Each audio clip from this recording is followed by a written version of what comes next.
It's swag. He says, yes, it's right. Let's go. If your team's soft, as you put it, that's on you. Appreciate y'all. They are my favorite 3 words in the English language. You got more. That is the picture right there of what it feels like to defend Josh Allen. Oh, Teddy's coming. Hey, read him. Okay, now I feel like I'm part of the show. Here we go. Catch the Countdown Crew, 10 a.m. Eastern on ESPN and the all-new ESPN app. Everything you need to know right up to kickoff. They'll get you ready for everything. And Randy Moss is back, too. Cannot wait for that. Yeah. Next up, Jaden Daniels with his own tough test against the Giants' defense. He spoke about his hopes for Week 1 today. I just hope not hope, but go out there and execute at a high standard. That's the standard that we keep, and that's the standard we uphold each and every day, especially another year in the system. We know it. We're allowed to go out there and play fast and free.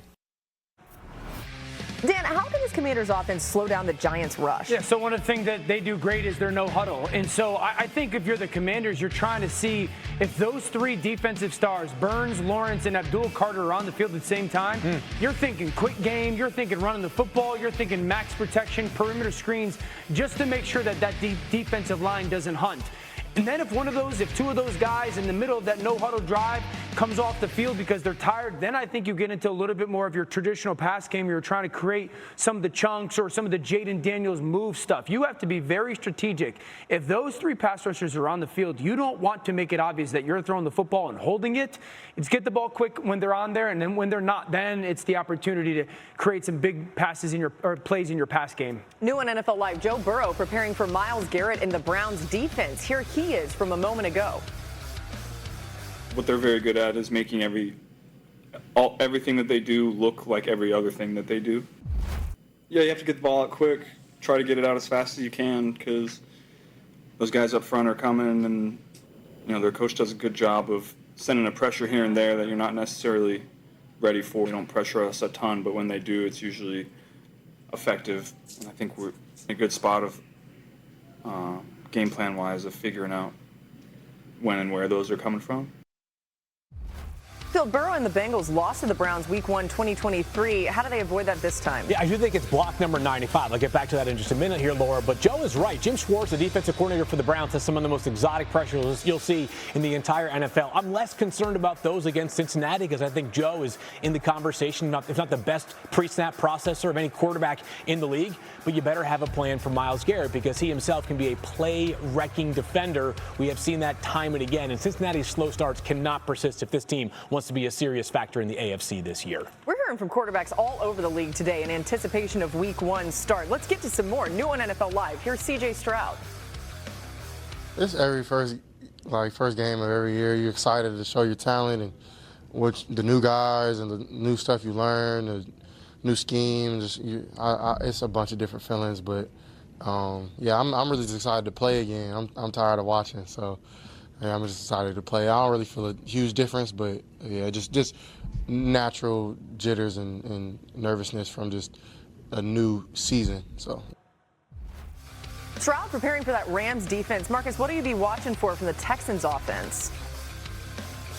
Well, we know what the critical point is for the Houston Texans, and that's protection. They tried to get this offensive line and re-solidify a little bit. Also got to use Nick Chubb in this run game as well. Joe Mixon was a big part of what they did last year. I don't think you can get away from that. But this team needs to play with leads because they can be dominant defensively if they can get up on opponents early. C.J. Stroud, I think you'll see remnants of that rookie year that we saw as long as he has time to push the ball down the field, especially with his new weapon, Christian Kirk, and Nico Collins obviously returning as his number 1 guy. I'm interested to see, though, how that protection, especially in the heart of that offense, if it was a vast improvement for last year, because he was absolutely mauled by interior pressure all season long.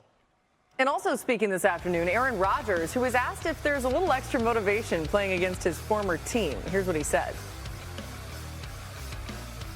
Yeah, it's Week 1. Well, this is the second new, so it's the new. I'm loving being here. The way that I've been welcomed has been really, really special, from top down to the fans to guys in the locker room and support staff, the men and women that work for this organization. It's been really, really special. All right, so for more on this, we welcome in our Steelers reporter, Brooke Pryor. Brooke, Rodgers isn't saying much about returning to MetLife, but what are his teammates telling you about the significance of this game? Well, Laura, I guess I should have anticipated that Rodgers wasn't going to say much about going back to MetLife, because I asked Mike Tomlin yesterday if he could sense that this game meant more to Rodgers, and he said, well, if it does mean anything more than just a normal game, he's probably not going to tell you. So I put on my reporter hat and I asked his teammates if they had a sense that this game means anything more, and Pat Freiermuth told me that it really doesn't seem that way. He said that Rodgers is handling this like a normal game, but he said this whole locker room, they do want to win it for him, but he appreciates, and the locker room appreciates, that he's not adding any pressure, making this game more than what it is, which is a season opener for an offense that didn't take any snaps together in the preseason in game action. Wide receiver DK Metcalf largely echoed what Pat Freiermuth said when I asked him about it. And I said, look, DK, can you tell that this is something different for Aaron Rodgers? And he said, no. I mean, he wants to get out there. The last couple teams left a bad taste in his mouth, but it's because he likes being a quarterback. He likes playing the game, and he wants to win as many games as he can. I said, are you concerned about getting off to a slow start because you haven't had all the game reps together?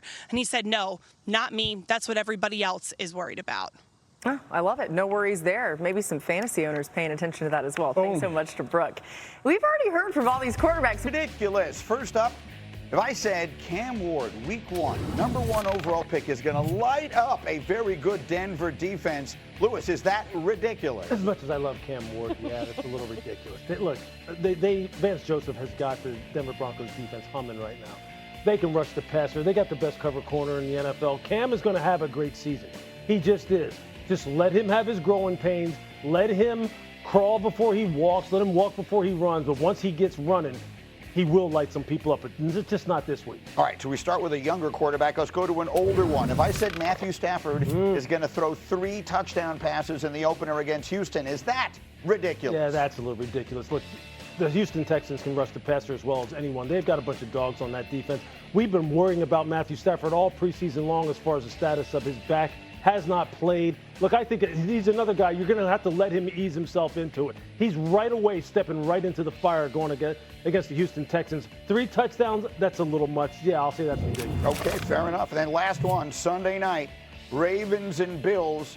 If I said this is a preview of the AFC Championship game, would that be ridiculous? That's not ridiculous at all. I could totally see that being the case here. Look, the AFC is loaded. We all know that. We know that it's nothing but heavyweight after heavyweight, and they're just going to absolutely bloody each other's nose all season long, and they're going to do it again in the playoffs. This is, though, I think one of these games where I think this will be a little bit of a precursor to how we think the season is going to go, and I think for Baltimore, and we'll get into this later on, this is huge as opening games go.